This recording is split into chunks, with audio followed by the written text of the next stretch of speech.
Vamos então passar para a última pergunta. Jornalista Antônio Timóteo, UOL. Boa noite, ministro, aqui no fundo.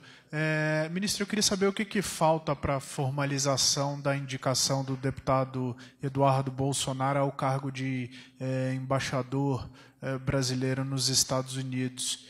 O que a Casa Civil está aguardando para encaminhar essa mensagem ao Senado Federal? Bom, primeiro, precisamos da ordem do presidente. A seguir, é encaminhado para a Comissão de Relações Exteriores do Senado Federal.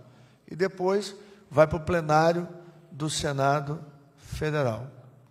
E na minha expectativa, se o presidente nos der este comando, eu não tenho nenhuma dúvida que os senhores e as senhoras serão convidados a cobrir a posse do embaixador em Washington, Eduardo Bolsonaro, para a honra do Brasil, para melhorar as relações brasileiras com o país que deve nos servir de farol e de exemplo de uma sociedade livre e próspera.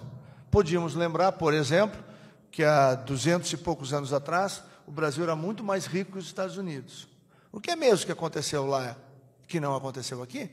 Num país que tem quase metade do seu território por 4 meses do ano coberto de neve, quando não tem neve, tem firestorms, tem furacões. Alguém conhece isso no Brasil? O que é mesmo que eles fizeram que nós não fizemos para ser o que são? Portanto, poder ter o filho do presidente brasileiro, que é um parlamentar preparado, que tem uma relação extremamente... Para que o embaixador... Qual é uma das principais funções do embaixador? A principal função do embaixador é aproximar países. E que forma melhor de aproximar ainda mais os Estados Unidos do Brasil do que o filho do presidente, amigo do presidente Trump, amigo da família, dos filhos do presidente Trump, poder fazer esse trabalho. Capacidade não lhe falta. As embaixadas são escolhas presidenciais. Não está escrito em lugar nenhum que é privativo de diplomata de carreira. Aliás, durante o período eleitoral, muitos diplomatas prestaram um desserviço ao Brasil. Se vocês andarem pela Europa, vocês vão ver o quanto o nosso país foi achincalhado. Eu respeito a posição política e ideológica das pessoas. Agora, eu não respeito servidores públicos brasileiros pagos no exterior com dinheiro de brasileiros achincalhar o seu próprio país. Eu mesmo já fiz 3 entrevistas, graças à ajuda do embaixador espanhol na Espanha, com órgãos de imprensa, para desfazer as mentiras que foram construídas na Europa em relação ao nosso país. Então, muito curioso. Eu nunca vi uma matéria de um cidadão brasileiro pago com dinheiro brasileiro, que usou do seu posto no exterior para destratar o presidente, a desrespeitar a decisão democrática da população e achincalhar o seu país. Eu tenho o maior respeito, porque as pessoas que se formam no Itamaraty passam por um concurso público duríssimo, são altamente qualificadas. Agora, isso não lhes dá o direito de, por sua matiz ideológica, tentar destruir a reputação do nosso país. Isso nós não admitimos. Eu, como brasileiro, como cidadão, me nego a aceitar. Isso é uma barbaridade que fizeram no Brasil. Eu nunca vi ninguém fazer nenhuma matéria defendendo o Brasil. As matérias são o reino da Noruega, porque a Angela Merkel, porque o Macron diz não sei o que da Amazônia.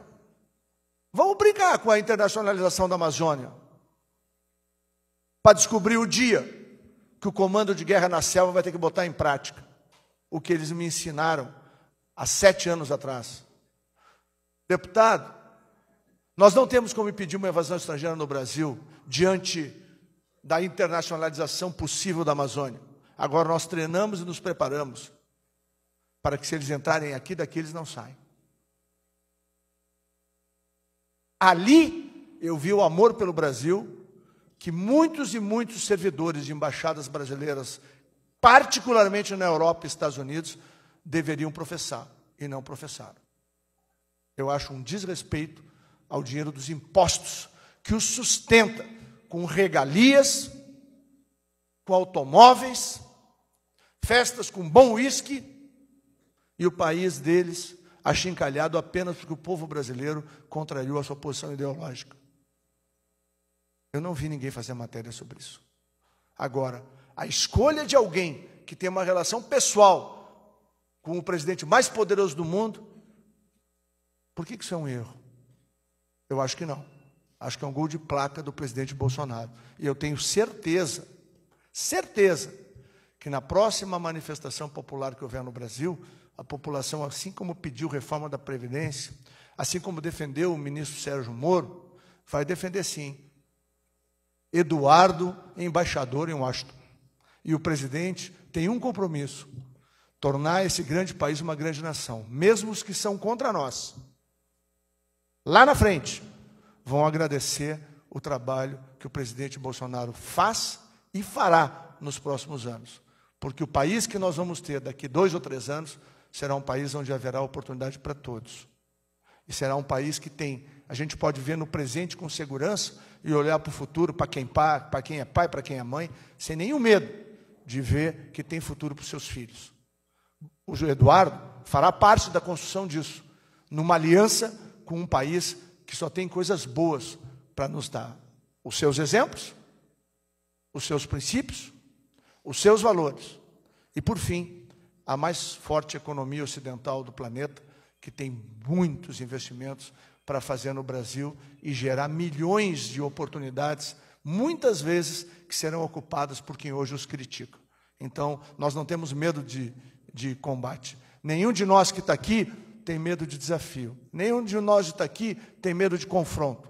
Esse é um governo que tem um compromisso. Primeiro com Deus, de mudar o nosso país. E depois com o povo brasileiro, com humildade e trabalho, de fazer o Brasil ser um grande país. E o Eduardo vai ajudar o Brasil, através da Embaixada de Washington, se Deus quiser, a ter uma relação ainda mais próxima com o governo americano. Porque o dia que alguém quiser invadir a Amazônia, vai saber que a gente tem parceiros que podem nos ajudar a fazer com que a maior riqueza do planeta continue sendo nossa.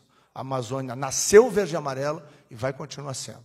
O Eduardo vai ajudar muito na construção para que a gente tenha a segurança e a tranquilidade de ter relação com um país que pode servir de farol para a gente. E não como era antes, qualquer republiqueta latino-americana ou africana levou 17,3 bilhões de dólares de impostos brasileiros. Isso não é pouca coisa.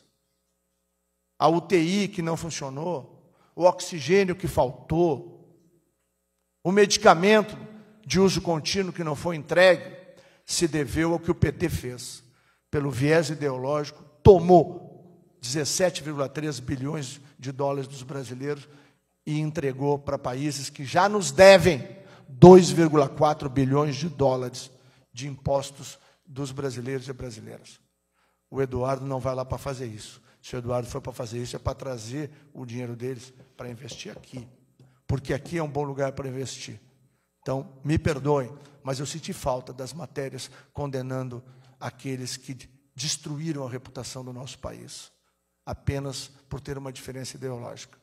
O Brasil merece que cada um dos seus filhos ame esse país e tente fazer ele melhor. Esse é o nosso compromisso, esse é o compromisso do presidente Bolsonaro. Encerrada a coletiva, uma boa noite a todos e muito obrigado.